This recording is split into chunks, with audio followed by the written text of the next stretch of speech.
Stepney's visit to Sir Topham Hatt's railway was coming to an end. "We shall miss you," said Sir Topham Hatt. Then he turned his attention to all the other engines. "My railway is very busy, and I'm pleased with you, but you need help. A diesel is all that's available. Please do your best to avoid any disturbances." "What does that mean?" whispered Duck. "That means this diesel is difficult," snapped James. And he was. The diesel surveyed the shed.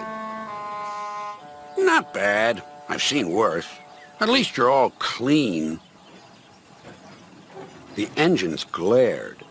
"It's not your fault, but Sir Topham Hatt should scrap you and get engines like me. A fill of oil, a touch on the starter, and I'm off. No bother, no waiting. They have to fuss round you for hours before you're ready." The engines were furious. Next morning, they held an indignation meeting round the turntable. "Disgraceful. Disgusting. Despicable. To say such things to us," cried Donald and Douglas. "It's to teach them a lesson we'd be wanting. Now, how do we do it?" Their chance came sooner than expected. The diesel was purring comfortably. An inspector watched a fitter making final adjustments. The wind tugged at the inspector's hat. The diesel was ready.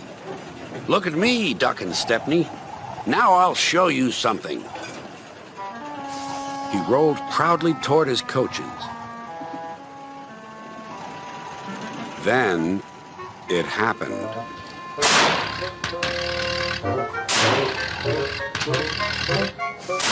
Shaking and spluttering, the diesel stopped. Meanwhile, the inspector was looking for his hat. The diesel seethed with fury as Duck and Stepney pushed him back to the shed. "My hat!" exclaimed the inspector. "You've sucked it through your air intake." "Bother your hat. The heavy train's due out. You'll have to take it, Duck. Stepney, will you help, please?" "Thank you, sir," cried Stepney.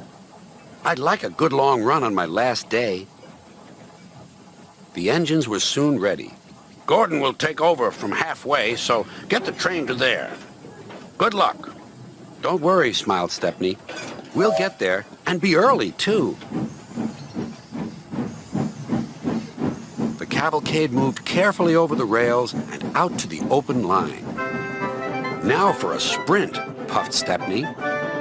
"I'm ready when you are," replied Duck. Soon they were whizzing through Edward Station. And next they charged at Gordon's Hill beyond.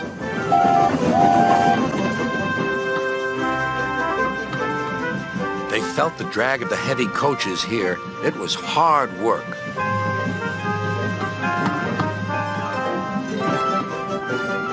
At last they were running smoothly along the line toward the big station.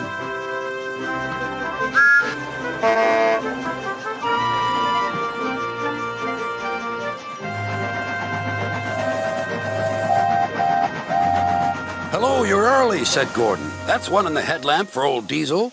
"James says he's sick as boiler sludge and sulking in the shed." "Serves him right for saying we're out of date." And Gordon chortled away.